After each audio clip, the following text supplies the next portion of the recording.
Donald Trump पता नहीं क्या सोच के ये बेवकूफ लड़ाई शुरू की थी। यूरोप की इकोनॉमी तबाह हो गई है, भारत की इकोनॉमिक तबाही हो रही है, एयरलाइंस फेल हो रही हैं अमेरिका में। ये युद्ध कहाँ जाकर रुकेगा? एक डेडलॉक बना हुआ है, हॉर्मोज बंद पड़ा है और तमाम देशों की आवाजाही रुकी पड़ी है, भट्टा बैठा हुआ है। सर बिल्कुल सर, क्या लग रहा है ये डेडलॉक कहाँ जाके खत्म होगा? कोई रास्ता बनता हुआ नजर आ रहा है आपको? देखिए, रास्ता तो बनना पड़ेगा विश्व के उद्धार के लिए, क्योंकि डोनाल्ड ट्रंप की stupid war of choice, Netanyahu साहब के पागल पने ने दुनिया को इकोनॉमिक तबाही के कागार पे खड़ा कर दिया है। कुछ दिन और ये चला, रिसेशन तो तय है ही है, लेकिन अगर ये कुछ महीने खिंच गया तो साहब ये आप समझ लीजिए द ग्रेट डिप्रेशन जो 1928 में आई थी उसका दोबारा होने का चांस है।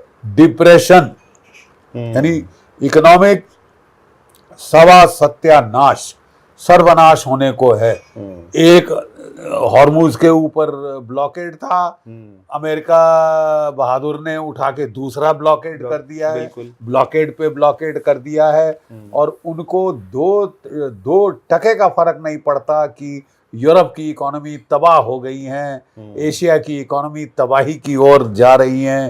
क्या कहते हैं, south Korea, Japan, so called allies America के, उनकी इकोनॉमिक तबाही हो रही है, भारत की इकोनॉमिक तबाही हो रही है। इतना अच्छा जा रहे थे हम, 7% ग्रोथ रेट जीडीपी वर्ल्ड में सबसे ज्यादा, 5.9% पे फोरकास्ट आ गया है गोल्डमैन सैक्स का।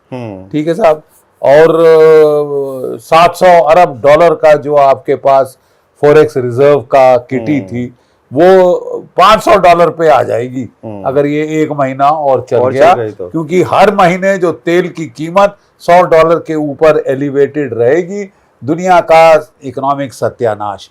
डोनाल्ड ट्रंप पता नहीं क्या सोच के ये बेवकूफ लड़ाई शुरू की थी। अब समझ नहीं आ रहा अंत कैसे करें।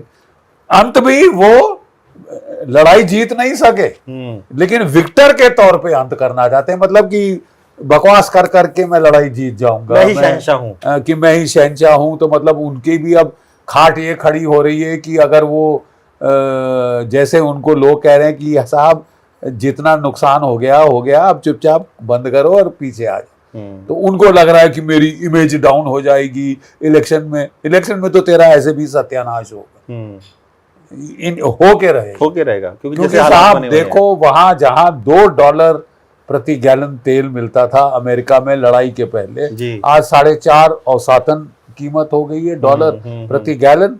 और वॉशिंगटन में, नेवाडा में, कैलिफोर्निया में, वहां आप जाके देख लो साहब, $5 प्रति गैलन पे आ गई। फूड प्राइसेस बढ़ रही, इन्फ्लेशन बढ़ रही, ट्रांसपोर्टेशन कॉस्ट बढ़ रहे, एयर ट्रैवल, एयरलाइंस फेल हो रही हैं अमेरिका में, भट्टा बैठ गया एविएशन टर्बाइन फ्यूल। अब जो है वो असली इंपैक्ट आना शुरू हुआ है, क्योंकि अभी तक तो जो भी जहाज चले थे 20-25 दिन पहले, वो जहां पहुंचने थे पहुंच गए। अब नए जहाज नहीं आ रहे साहब। असली बाइटिंग तो अब शुरू की है। जो चोट लगनी थी, जो ये कसना था, नकेल, वो तो अब हो रही है। और इम्पैक्ट भारत पे सबसे ज्यादा पड़ रहा सर, देखा जाए तो। बिल्कुल पड़ रहा है साहब। वही मैं बता रहा हूँ कि दुनिया को समझ नहीं आ रहा, क्योंकि हमारी इलेक्शन चल रही थी तो उसके चलते सरकार ने झेल लिया, प्राइसेस नहीं बढ़ाई। ठीक है साहब, तो 2, 3, 4 इलेक्शन जो थी अब वो खत्म हो गई। अब आपकी जो कंपनियां हैं, ऑयल कंपनी, उनकी लुटिया डूब जाएगी। डूबी पड़ी है सर, तभी तो प्राइस बढ़ाना पड़े हैं, तभी तो प्राइसेस आपको बढ़ानी पड़ी हैं।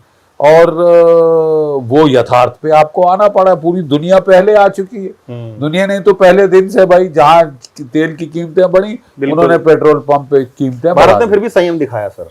भारत ने संयम दिखाना पड़ा, क्या है, ये मजबूरी थी।